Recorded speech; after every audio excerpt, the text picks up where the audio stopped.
بسم اللہ الرحمن الرحیم۔ السلام علیکم ناظرین، آپ یوٹیوب چینل دیکھ رہے ہیں، میں عمران خان ہوں۔ ناظرین، سب سے پہلے پاکستان تحریک انصاف کے بانی چیئرمین عمران خان صاحب اور سابق وزیر اعظم کا جو سٹیٹمنٹ ہے اڈیالہ جیل سے، وہ میں آپ کو بتاتا ہوں۔ آج پاکستان کی تاریخ کا بہت امپورٹنٹ دن ہے۔ عمران خان صاحب کا سٹیٹمنٹ جو جاری کیا گیا ہے اس میں یہ ہے کہ ایاک نعبد و ایاک نستعین، سب سے پہلے تو آپ نے گھبرانا نہیں ہے۔ میں ساری عمر بھی جیل میں گزارنے کے لیے تیار ہوں، لیکن وقت کے یزید کے آگے کبھی نہیں جھکوں گا۔ لیکن مصدق ملک صاحب کی خواہش پوری ہو گئی۔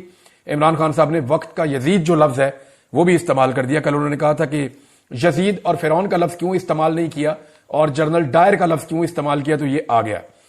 پھر عمران خان صاحب کہتے ہیں جی اللہ الحق ہے، وہ حق سچ کا خدا ہے اور صبر کرنے والوں کے ساتھ ہے۔ ہم سب اس ملک کی حقیقی آزادی کے لیے قربانی دے رہے ہیں۔ آپ نے صبر کرنا ہے اور میرے ساتھ مل کر ظلم کا مقابلہ کرنا ہے۔ بہرحال عمران خان صاحب وہیں کھڑے ہیں جہاں وہ پہلے دن سے کھڑے تھے، یعنی انہوں نے اگر کہا تھا کہ ایبسلیوٹلی ناٹ، تو یہ وہ واحد آدمی ہے جو ابھی بھی اپنے موقف کے اوپر کھڑا ہے۔ ورنہ لوگ اپنا موقف بدل لیتے ہیں، گرفتار ہونے کے بعد لوگ اپنا موقف بدل لیتے ہیں۔ پچھلے دنوں کسی نے کہا کہ نواز شریف بھی بہت ضدی ہے اور عمران خان بھی بہت ضدی ہے، تو بالکل یہ بات ٹھیک ہے کہ عمران خان اپنے اصول کے اوپر کھڑا رہنے کے لیے ضد کر رہا ہے کہ میں اپنا اصول نہیں توڑوں گا، اپنے موقف سے پیچھے نہیں ہٹوں گا۔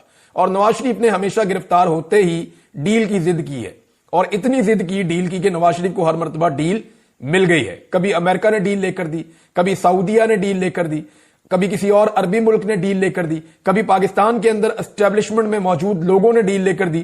لیکن عمران خان صاحب جو ہیں وہ ڈٹ گئے ہیں، وہ اس طرح کی ڈیل لینے کے حق میں نہیں ہیں، جبکہ دوسری جانب نواز شریف صاحب جو ہیں وہ ہمیشہ ڈیل لینے میں کامیاب ہوئے ہیں۔ عمران خان صاحب نے ایک اور بات کی۔ عمران خان کا پیغام ایک ہی ہے کہ 500 چھوڑ 500 سال جو ہے وہ جیل میں رکھو۔ آپ اندازہ کریں کہ نواز شریف کبھی بھی ایسے جیل میں رہ ہی نہیں سکے۔ نواز شریف کے وہ جیل والے کمرے میں آپ کو دکھاؤں گا تو آدھے سے زیادہ پاکستان درخواستیں ڈال دے گا کہ ہمیں یہاں پہ بند کر دو۔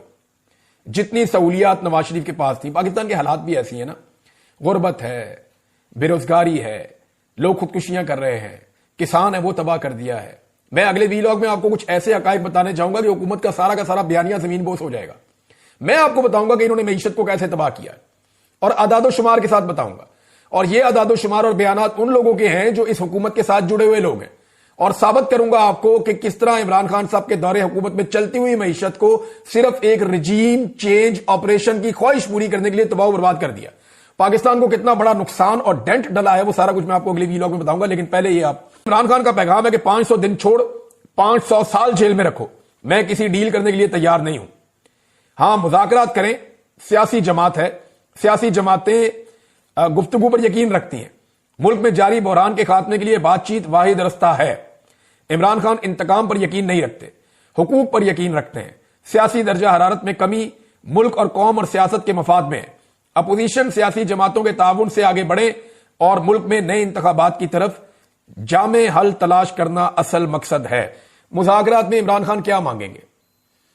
جعلی کیسوں میں عمران خان کو اندر رکھا ہوا ہے، یہ تو حکومت پہلے ہی آفر کرنا چاہے گی کہ جناب آپ کے جو جعلی مقدمات ہیں، سیاسی مقدمات ہیں، ان میں ہم رہائی کروا دیتے ہیں۔ حکومت کے بعد دینے کے لیے یہی ہوتا ہے، اور وہ بھی اسٹیبلشمنٹ اگر چاہے گی تو، کیونکہ خواجہ آصف نے اپنے منہ سے کہہ دیا، خود اعتراف جرم کر لیا ہے کہ عمران خان صاحب جب کہتے تھے کہ ہم اسٹیبلشمنٹ کے ساتھ بات کرنا چاہتے ہیں، ان کے تو پلے ہی ککھ نہیں ہے، تو اب خواجہ صاحب نے خود ہی کہہ دیا جی ہم تبھی بات کر پائیں گے جب اسٹیبلشمنٹ چاہے گی۔ تو یہ اسٹیبلشمنٹ کی کٹ پتلیاں ہیں، جب تک اسٹیبلشمنٹ نہیں چاہے گی یہ حکومت بات نہیں کر پائے گی۔ یہ تو خواجہ صاحب نے خود اعتراف جرم کر لیا کہ جناب ہم تو کٹ پتلی ہیں۔ ان کے لوگ بار بار یہ کہتے بھی رہتے ہیں کہ ہماری تو حکومت ہی نہیں ہے، ہماری اوقات ہی نہیں ہے۔ عمران خان صاحب نے بات جن سے کرنی ہے انہی سے کرنی ہے، جب وہ ان سے بات کر دیں گے تو ہم بھی چل پڑیں گے۔ یہ تو معاملہ ہے کلیئر۔ لیکن یہ حکومت دے کیا سکتی ہے؟ حکومت اور اسٹیبلشمنٹ عمران خان صاحب کو جو فوری طور پہ آفر کر سکتی ہے وہ یہی ہے کہ بے گناہ لوگ آپ کے چھوڑ دیتے ہیں۔ پی ٹی آئی کیا مانگے گی ان سے؟ وہ کہیں گے جی مینڈیٹ واپس کرو۔ مینڈیٹ دیتے ہیں تو چور ڈکلیئر ہو جاتے ہیں، حکومت بھی ختم ہو جاتی ہے اور پھنس بھی جائیں گے بہت بری طرح، سارا کا سارا نظام ننگا ہو جائے گا، ایکسپوز ہو جائے گا۔ تو یہ مذاکرات اسٹیبلشمنٹ کے ساتھ جب عمران خان صاحب کہتے ہیں تو ٹھیک کہتے ہیں۔ اس کی وجہ کیا دیکھیں، اسٹیبلشمنٹ کے پاس کم سے کم یہ پاور موجود ہے کہ وہ کہے ٹھیک ہے جو ہو گیا سو ہو گیا، نئے الیکشن کروا دیتے ہیں۔ وہ یہ تو نہیں چاہیں گے کہ جتنا گند مارا گیا اس ملک میں وہ اٹھا کے اسٹیبلشمنٹ کے اور موجودہ حکومت کے ان کے کندھوں پہ رکھ دیا جائے اور ان کو ذلیل اور رسوا کیا جائے ساری دنیا کے اندر، یہ تو وہ نہیں چاہیں گے۔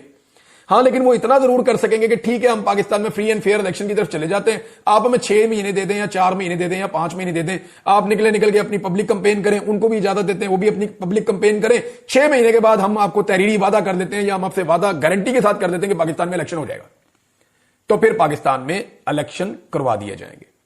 یہ تو وہ وعدہ کر سکتے ہیں, لیکن جو پچھلے گناہ ان کے ہیں اگر دیکھیں ان کے اوپر اگر پردہ اٹھانا ہوتا تو آج تک حقوق الرحمان کمیشن رپورٹ اسکولوں میں, کالجز میں اور یونیورسٹیز میں پڑھائی جا رہی ہوتی.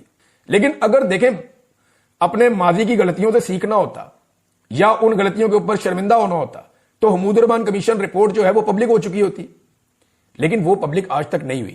اسٹیبلشمنٹ نے آج تک جو کچھ بھی کیا اس کو کبھی بھی نصاب کا حصہ نہیں بننے دیا, تو وہ یہ نہیں چاہیں گے کہ جو کچھ 2024 کے الیکشن میں انہوں نے کیا وہ نصاب کا حصہ بن جائے, تو اس لیے اس کے اوپر مٹی ڈال کے وہ آگے بڑھنے کی کوشش کریں گے اور ایک نیا الیکشن ہی ہو سکتا ہے. پاکستان تحریک انصاف اب کر کیا رہی ہے؟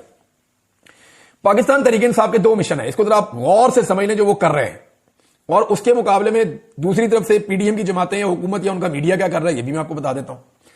پاکستان تحریک انصاف کا یہ ہے کہ حکومت کے پیچھے سے اسٹیبلشمنٹ کی سپورٹ نکل جائے, یعنی یہ جو حکومت ہے اس وقت جو بیٹھی ہوئی ہے اس کو مکمل سپورٹ ہے پاکستان کی ملٹری اسٹیبلشمنٹ کی. یہ عالمی اخبارات میں, میڈیا میں ہر جگہ لکھا جاتا ہے, میں کوئی اکیلا نہیں کہہ رہا, سب کہتے ہیں کہ, اور یہ سب جانتے ہیں, یہ سارے کے سارے ہی جانتے ہیں, نیریٹو ایک ہے, بیانیہ ایک ہے, ہر چیز ایک ہے. پاکستان کا معیشت سے لے کے دہشت گردی کے معاملات لے کر اور پاکستان کے جتنا بھی عوامی سٹرکچر ہے سب کچھ تباہ کرنے کے باوجود پوری سپورٹ جو ہے اس حکومت کو اسٹیبلشمنٹ کی ہے, ورنہ یہ حکومت تو 5 منٹ نہیں چل سکتی. تو حکومت کو اسٹیبلشمنٹ کی سپورٹ ہے. پاکستان تحریک انصاف کا پہلا مشن ہے کہ اسٹیبلشمنٹ کی سپورٹ حکومت کے پیچھے سے نکل جائے, لیکن وہ تو نکلے گی نہیں, کیونکہ اس وقت معاملات ایسے ہیں کہ اسٹیبلشمنٹ اور حکومت دونوں عمران خان کو اپنا دشمن سمجھتے ہیں, اور انہیں لگتا ہے کہ عمران خان آ گیا تو ہم دونوں کے لیے مشکلات ہو جائیں گی. اب اسٹیبلشمنٹ کی سپورٹ حکومت کے پیچھے سے کیسے نکلے اس کا پاکستان تحریک انصاف نے حل نکالا ہے, اور وہ ایسے نکالا ہے کہ اسٹیبلشمنٹ کے پیچھے سے جو امریکن سپورٹ ہے وہ نکال دی جائے. یعنی ابھی تک جو کچھ بھی اسٹیبلشمنٹ کر رہی ہے اس میں اسٹیبلشمنٹ کو پیچھے سے امریکن سپورٹ ہے. اگر امریکن سپورٹ اسٹیبلشمنٹ کے پیچھے سے نکل جاتی ہے تو پھر اسٹیبلشمنٹ کی سپورٹ حکومت کے پیچھے سے فوراً نکل جائے گی. یہ ہے جی پاکستان تحریک انصاف کا سمپل مشن. ایک کے بعد ایک چیز حکومت کے گلے پڑ رہی ہے, اور وجہ صرف عمران خان. جیل میں بیٹھا ہوا آدمی ان کے اوپر اتنا حاوی ہو گیا کہ بین الاقوامی سطح پہ یا پاکستان کے اندر ان کے تمام فیصلے قیدی نمبر 804 کے ارد گرد گھوم رہے ہیں. اب جب تک یہ قیدی نمبر 804 کو اپنے دماغ سے نہیں نکالیں گے تب تک یہ کوئی دماغ کے ساتھ فیصلہ کر نہیں پائیں گے, تب تک کوئی ایسا فیصلہ نہیں کر پائیں گے جس میں دانش مندی ہو. مثال کے طور پہ وادی تیرا والا جو آپریشن ہے وہ بھی ان کے گلے پڑ گیا. آج آپ پاکستان میں کوئی الیکشن, کوئی سروے کروا لیں, پاکستان کی اسٹیبلشمنٹ کی اوقات 5% بھی نہیں رہ گئی. یہ عمران خان نے کر کے دکھایا. آسما جہانگیر کتنی کوشش کی, نہیں کر پائی. اپنے ہم خیال لوگ تو انہوں نے پیدا کیے, نہیں کر پائی, لیکن سلام ہے ان کی کوشش کو. بہت سارے لوگوں نے کوشش کی, بے نظیر نے کوشش کی, نہیں کر پائے, ایک حد سے آگے نہیں جا پائے. لیکن عمران خان نے کوشش کی اور پوری قوم کو ٹریگر کر دیا اور لا کے مسئلہ سمجھا دیا.